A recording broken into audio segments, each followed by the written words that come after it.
जालिम के जुल्म से नहीं, साबिर के सब्र से डरो, क्योंकि अल्लाह पाक सब्र करने वालों के साथ है। एक बात याद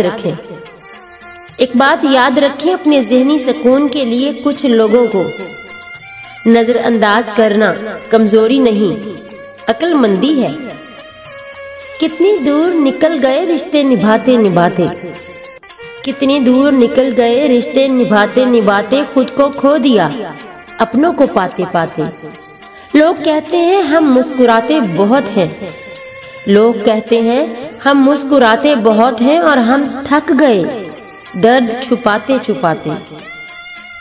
चिड़ियों की तरह हम भी शजर छोड़ जाएंगे, चिड़ियों की तरह हम भी शजर छोड़ जाएंगे। लोग तरसेंगे फिर कभी हमारे शोर को।